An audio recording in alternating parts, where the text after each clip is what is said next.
South ఇండియాలోనే అతి తక్కువ ధరలకే రత్నాలందించే ఏకైక సంస్థ 6JVR. ఇప్పుడు ఇనానిమస్ గా మీ అంచనాలు గాని తెలుగుదేశం అంచనా గాని వైసీపీ ఈ విషయంలో ఏకాభిప్రాయం ఉంది. పేదలు మహిళలు ఎక్కువగా ఓట్లు వేసినారు అనే దాంట్లో అందరికి ఏకాభిప్రాయం. ఆ వేసింది నాకా నీకా అనే దాని పట్ల అంచనాల తేడా ఉంది.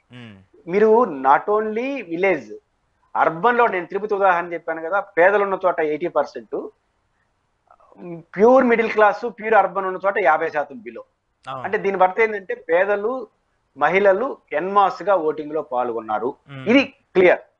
పేదలు మహిళలు వచ్చేసారు, ఇది క్లియర్ అందరితో ఉంది. ఇప్పుడు ఈ ఓటు దేనికి సిగ్నల్? ఇప్పుడు తెలుగుదేశం పార్టీకి అనుకూలంగా మాట్లాడే వాళ్ళు ఏం చెప్తున్నారు? జగన్ రీచ్ కాలేదు. మాది తమాషా 66 లక్షలు యొక్క పెన్షన్ కి ఇచ్చిన తర్వాత రీచ్ కాలేదు. ఒకటి చెప్పాలన్నా, 55 నెలలుగా 66 లక్షల మందికి పెన్షన్ ఇస్తున్నారనేది ఒక వాస్తవం. 3000. ఇప్పుడు వాళ్ళకి ఏం రావాలి? చంద్రబాబు వస్తే 4000 ఇస్తాడేమో అని ఆశ రావాలి వాళ్ళ ఓటింగ్ మారాలంటే. ఇక్కడ కసికి అవకాశం లేదు అంటారు. జగన్మోహన్ రెడ్డి ఓడించాలని కసి ఏంది? 66 లక్షల మంది సృష్టించడం, వాలంటీర్ల వ్యవస్థ సృష్టించడం, ఇంటింటికి తెచ్చుకోలేవడం అనేది పాజిటివ్ యాంగిల్. ఇంకా ఏదన్నా ఉంటే ఆశ, ఆయన వస్తే 4000 ఇస్తాడేమో ఆశ తప్ప కసి ఎక్కడుంది? ఇది ఫస్ట్ పాయింట్. కసి లేనప్పుడు ఎన్మాస్ గా ఒకరికి వ్యతిరేకంగా ఓటేయరు. ఇది ఫస్ట్ పాయింట్. మీరు చెప్పిన విలువైన పాయింట్ ఏమొస్తుంది? ఇప్పుడు వైసీపీ కాన్ఫిడెన్స్ ఎక్కడుందంటే, ఈ 2-3 ఏళ్ళు చుక్కలు చూపించినారు. వాలంటీర్లకి పోకూడదని ఇవన్నీ చేసిన తర్వాత జగన్ ప్రధానంగా ఏం చెప్పినా అంటే, నేను అది లాస్ట్ పిఠాపురంలో చెప్పాడు, నా మెడ మీద కత్తి పెట్టి నాకు 60 నెలల అధికారంలో ఉన్న 30 నెలలు తీసేసి వాళ్ళు చేజిక్కించుకొని ఎలక్షన్ కమిషన్ ని నీ కొడుకు పైన నీ బిడ్డ పైన కక్ష పెట్టి చేశాడు. రేపు నేను పోతే, రేపు అధికారంలోకి పోతే వాళ్ళు వస్తే శాశ్వతంగా మీ పరిస్థితి అదే హెచ్చరిక చేశాడు. మీకు గ్రామాల్లో విలేజ్ల్లో, నేను కూడా విలేజ్ కోటేశాను కాబట్టి తెలుగుదేశం వైసీపీ కార్యకర్తలు పోయి ఇంటింటికి ఓట్లు తీసుకొచ్చే కల్చర్ లేదు ఈ రోజు. వాళ్ళే ఓట్లు వేశారు. అంటే అర్థం ఏంటి? 2 జరుగుండాలి. జగన్మోహన్ రెడ్డి గారు చెప్తున్నట్టు మళ్ళీ గాని జగన్ గెలవకపోతే మాదంతా పోతుందేమో అనే భయంతో అన్నా వచ్చుండాలి. లేదా చంద్రబాబు నాయుడు గారు భారీగా ఇచ్చేపోతాడేమో, అందుకోపోతే నష్టం పరిగెత్తాను వచ్చాలి. దేన్ని నమ్మచ్చు? ఇది క్లారిటీ. కాబట్టి నేను అనుకుంటుంది, జగన్మోహన్ రెడ్డి గారు నమ్ముకున్న ఓటర్స్ అంతా ఓట్లేశారు. ఇది ఫస్ట్ పాయింట్. నా నమ్మకం మీరే అని వాళ్ళు, ఆయన నమ్మకం నీదే అని ఏదైతే ఆయన చెప్పుకుంటూ వచ్చాడో, జగన్ నమ్మిన ఓటర్లు వాళ్ళందరూ వాళ్ళు ఓటేశారా లేదా second point. First point, Jagan నమ్ముకున్న వాళ్ళందరూ ఓటేశారు. చంద్రబాబు నాయుడు నమ్ముకున్న వాళ్ళందరూ ఓటు అందరూ వేయలేదు. అదొక వాస్తవం. నమ్మకాలు ఇప్పుడు ఇప్పుడు ఆ క్లారిటీ మనకు కనిపిస్తుంది. ఓకే. సో ఇప్పుడు ఏంటి, ఇప్పుడు ఇంకొక చర్చ జరుగుతుంది ఏంటంటే, అసెంబ్లీ ఎన్నికల వరకు చూసినటువంటి పోలింగ్ కి పార్లమెంట్ ఎన్నికల వరకు, పార్లమెంట్కి పోల్ అయినటువంటి ఓట్స్ చూస్తే కొంచెం డిఫరెన్స్ 0.5% వరకు చేంజ్ ఓవర్ కనిపిస్తుంది. అసెంబ్లీకే కొంచెం ఎక్కువ పోల్ అయిన పరిస్థితి సిచ్యువేషన్. అంటే ఎందుకు ఇక్కడ క్రాస్ ఓటింగ్ ఎక్కువగా జరిగిందని చెప్పేసి ఒక వినికిడి వినిపిస్తుంది చాలా మంది. అంటే బహుశా చాలా ఎన్నికల్లో క్రాస్ ఓటింగ్ జరుగుతూ ఉంటుంది పార్లమెంట్కి అసెంబ్లీకి కంపేర్ చేసుకుంటే. కానీ చాలా నియోజకవర్గాలు, దాదాపు ఉన్నటువంటి 25 పార్లమెంట్ స్థానాల్లో 20కి పైగా పార్లమెంట్ స్థానాల్లో క్రాస్ ఓటింగ్ ఎక్కువ జరిగింది. ఈవెన్ నిన్న కడపకి సంబంధించి కూడా పులివెందుల్లో ఉన్నటువంటి చాలా మంది ఓటర్లు ఒకటి ఎమ్మెల్యేకి జగన్ కేస్తే ఎంపీకి కడపకేశారు. చాలా మంది చెప్తున్నారు, అక్కడ వాళ్ళే బయటకు వచ్చి చెప్తున్నారు, ఎందుకు మేము ఎవరికేసినా కూడా వేస్ట్ అవుతుంది, టీడీపీకి వేస్తే టీడీపీకి వేస్ట్ అవుతుంది, అదేదో షర్మిలకే ఓటేస్తాం, షర్మిలనే గెలిపిస్తాము, ఇలా చెప్తున్న సిచ్యువేషన్ కనపడుతుంది.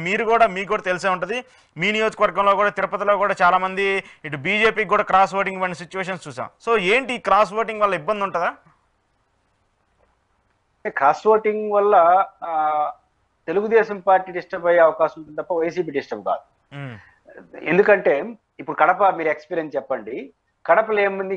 ఎంపీకి షర్మిలకి, ఎమ్మెల్యేకి జగన్ కేసారు లేదా వైసీపీ కేసారని చెప్తున్నారు. అంటే ఎమ్మెల్యే ఎలక్షన్ వరకు వాళ్ళకి ఇంక ప్రాబ్లం లేదు. ఇంక ఎంపీకి వద్దాం. ఇప్పుడు ఎంపీకి షర్మిలకి వైసీపీలో ఉన్న క్రాస్ ఓటింగ్ అంటే తెలుగుదేశం క్రాస్ ఓటింగ్ ఎక్కువ జరిగింది. కారణం ఏంటంటే తెలుగుదేశం ఎట్టా గెలవలేదు, వాళ్ళ అన్నా చెల్లెలు కొట్లాడుకుంటున్నారు కాబట్టి మనం కొంచెం పుషప్ ఇస్తే మన ప్రధాన శత్రువుని కొట్టేస్తారు అనే భావన కొంత కలుగుంటుంది తెలుగుదేశం. నేను ఒకసారి మీ ఛానల్ ఏమో చెప్పిన, ఈ రోజు మీ ఫస్ట్ రియాక్షన్ ఏంటంటే తెలుగుదేశం కూడా ప్లేస్ పోతుందని చెప్పిన. అంటే ఈ ఎత్తుగడలు, ఈ విచిత్ర విన్యాస ఎత్తుగడలు అడిగిపోతుందంటే ఈ తెలుగుదేశం వాళ్ళు మనం కూడా కొంచెం పుషప్ ఇస్తాను, ఈ 4 ఓట్లు పోగొట్టుకుంటే ఎందుకు డైరెక్ట్ తెలుగుదేశం వాళ్ళే చెప్తున్నారంట, మీరు పర్లేదు ఎమ్మెల్యే వరకు టీడీపీకి వేయండి, డైరెక్ట్ గా పార్లమెంట్ వెళ్ళేసి మనకి వేస్ట్, అది ఉపయోగం ఉండదు, షర్మిలకి వేయండి అని చెప్తున్నారంట డైరెక్ట్ గా. అంటే అర్థం ఏంటి? ఎక్కువ ఓట్లు క్రాసింగ్ తెలుగుదేశం జరుగుంటాయి. వైసీపీ కూడా నాకున్న అంచనా ప్రకారం పులివెందుల్లో కొంత మేరకు, కడప అసెంబ్లీ సెగ్మెంట్ లో కొంత మేరకు 2 కారణాలు కడప అర్బన్. ఒకటి క్రిస్టియన్ మిషనారిటీ ఉండడం, వాళ్ళ హస్బెండ్ కూడా బాగా తిరిగాడు అనిల్ కుమార్ క్రిస్టియన్ మైనారిటీస్ ముస్లిం క్రైస్తవులు ముస్లిమ్స్ లో కూడా కొంత చదువుకున్న వాళ్ళలో, ముస్లిం మైనారిటీ కొంత చదువుకున్న వాళ్ళలో ఎంపీకి కాంగ్రెస్ కంటే బీజేపీ మీద జాతీయ స్థాయిలో వ్యతిరేకంగా ఉంది కాబట్టి కొంత ఈ 2 కారణాల రీత్యా కొంత శర్మిలాకి కొంత యాడ్ అయి ఉంటుందనే చర్చ నడుస్తుంది. రెండో, మీ తిరుపతికి సంబంధించి కూడా ఇక్కడ వ్యక్తుల సమస్య కాదు. ఇప్పుడు తిరుపతిలో ఎంపీ క్యాండిడేట్ బీజేపీ, అవును, ఎంపీ క్యాండిడేట్ వైసీపీ, తెలుగుదేశం లేదు. కాబట్టి తెలుగుదేశాన్ని అభిమానించే వాళ్ళు కూడా ఎంపీకి విషయంలో వచ్చారు కొంత షిఫ్ట్ అవుతుంది. ఎందుకంటే బీజేపీకి వేయడానికి అంత మగ్గు ఎవరు చూపట్లేదు. ఆ రీత్యా ఇట్లాంటి క్రాసింగ్ జరిగింది. ఇది వైసీపీకి లాభం కదా, నష్టం ఎట్ అవుతుంది. ఇది ఫస్ట్ పాయింట్. రెండో విషయం, రాష్ట్ర వ్యాప్తంగా కూడా కొంత ముస్లిం కమ్యూనిటీలో 1 or 2% వేశారని, ఎంపీకి వరకు, ఎమ్మెల్యే వరకు మళ్ళీ సాలరీ వేశారని చర్చ ఉంది. ఆ రెండో విషయం, నాకు వైసీపీలో క్రాస్ ఓటింగ్ చాలా తక్కువ జరుగుతుంది. కారణం ఏంటంటే వాళ్ళు 2 ఓట్లు ఒకే గుర్తు, ఎంపీకి ఒకే గుర్తు, ఎమ్మెల్యేకి ఒకే గుర్తు. ఏ ఎమ్మెల్యే అయినా సాహసం చేసి వైసీపీ ఎమ్మెల్యే నాకు ఎంపీ వేసి ఎంపీకి నీ ఇష్టం వచ్చినట్టు వేసుకో అనే సాహసం ఎవడో చేయలేడు. కారణం ఏంటంటే వాడికి బదులు ఈడికి వేసేసినాడు అనుకోండి, 2 చోట్ల ఫ్యాన్ ఉంటుంది, ఈ ఫ్యాన్కి పోయి ఆ ఫ్యాన్కి వేసేసి ఈడిపోతాడు. కాబట్టి వైసీపీ ఎమ్మెల్యేలు ఎక్కడే క్రాస్ చేయలేదు. ఈ బీజేపీ, జనసేన, తెలుగుదేశం ఉన్న చోట ఎమ్మెల్యే నాకు వేసుకొని ఎంపీ కూడా వేసుకొని వీళ్ళు చెప్పుండొచ్చు. ఇప్పుడు రాజమండ్రి ఉంది, బీజేపీ అంటే కోపం ఉంది ప్రజలకి, ఏం చెప్పుంటాడు తెలుగుదేశం వాడు, నాకు వేసేసి అడైనా జావన్ అని చెప్పుంటాడు. కానీ వైసీపీ ఎమ్మెల్యేలు అట్లా చెప్పలేరు, మంచోళ్ళవి కాదు. వాడు చెప్తే ఈ రైట్ సైడ్ ఎంపీ ఉంది, లెఫ్ట్ సైడ్ ఎమ్మెల్యే ఉంది అంటే ఒకదానికి ఇంకోదానికి వేస్తే మొత్తం పోయింది కదా, ఈడిపోతాను. నేను తిరుపతిలో నేను చంద్రగిరి నియోజకవర్గంలో ఓటేశాను. ఫస్ట్ పోయితే నాకు మా మోహిత్ రెడ్డి కనపల్లా. ఏంది ఇది కనపడలేదు, ఇది సీట్లో లేడానికి చూస్తే ఎంపీ సీట్. నేను బాగా చదువుకున్న వాడిని, మేధావి అనుకునే నేనే ఫస్ట్ పోయినప్పుడు ఎంపీ ఉంది, ఆడ కనపడలేదు. దీని ఫస్ట్ ఎంపీ ఆడేసి ఈడేసేసినారు అనుకో, మొత్తం బూమరాంగ్ అవుతుంది. కాబట్టి నేను ఖచ్చితంగా చెప్పగలను, వైసీపీ వాళ్ళు క్రాస్ చేసే ఉద్దేశం ఉన్నా చేయలేరు. తెలుగుదేశం, జనసేన, బీజేపీ పొత్తులో భాగంగా తెలుగుదేశం వాళ్ళు అక్కడక్కడ వీళ్ళని కమలం ఎత్తినేసుకున్నాం అనుకోండి, మంది కూడా పోతుందేమో అని చెప్పి మీ సాగు మీద సాగు ఇది చెప్పి ఉండొచ్చు. కాబట్టి మిత్రపక్షాల మధ్యనే క్రాస్ ఓటింగ్ ఎక్కువ జరిగే అవకాశాలు సహసిద్ధంగా ఉంటాయి, కడప మినహాయించి. మనం అఫ్ కోర్స్ దాన్ని ఎప్పటి నుంచో మాట్లాడుకున్నాం, ఖచ్చితంగా అక్కడ షర్మిల ఇంపాక్ట్ ఉంటుందన్నాను. ఇక్కడ ఏంటంటే ఇక్కడ పోటీ చంద్రబాబు టీడీపీ అభ్యర్థి కంటే కూడా ఇక్కడ షర్మిల వర్సెస్ అవినాష్ రెడ్డి గానీ ఇక్కడ టార్గెట్ నడిచింది ఇద్దరి మధ్య. దానికి సంబంధించి కూడా డైరెక్ట్గానే చెప్పిన పరిస్థితి కూడా ఉంది. సో కొన్ని ప్రధాన అభ్యర్థులు పోటీ చేసినటువంటి నియోజకవర్గాల్లో కొంత డిఫరెంట్గా పోలింగ్ జరిగింది. పురుషోత్తం రెడ్డి గారు కుప్పానికి సంబంధించి చూస్తేనేమో కొంత డిఫరెంట్ పోలింగ్ జరిగింది. ఇటు నారా లోకేష్ మంగళగిరి చూస్తే అనూహ్యంగా మంగళగిరిలో చాలా తక్కువ ఓటింగ్ నమోదైంది. అక్కడ మంగళగిరి టౌన్ మినహా మిగతా చాలా గ్రామాల్లో తక్కువ ఓటింగ్ నమోదైంది, టౌన్లో కూడా తక్కువ ఓటింగ్ నమోదైంది. చాలా నెమ్మదిగా సాగిన సిచ్యువేషన్ చూద్దాము. అలాగే పవన్ కళ్యాణ్ పిఠాపురానికి సంబంధించి అనూహ్యంగా రాత్రి 10-11 గంటల వరకు కూడా క్యూ లైన్లో నుంచొని ఓట్లు వేసిన సిచ్యువేషన్ చూసాం. సో ఏంటి ప్రధాన అభ్యర్థులు పోటీ చేసినటువంటి నియోజకవర్గాల్లో కొన్ని చోట్ల తగ్గింది, కొన్ని చోట్ల పెరిగింది. సో దీన్ని ఎలా చూడాలి మనం?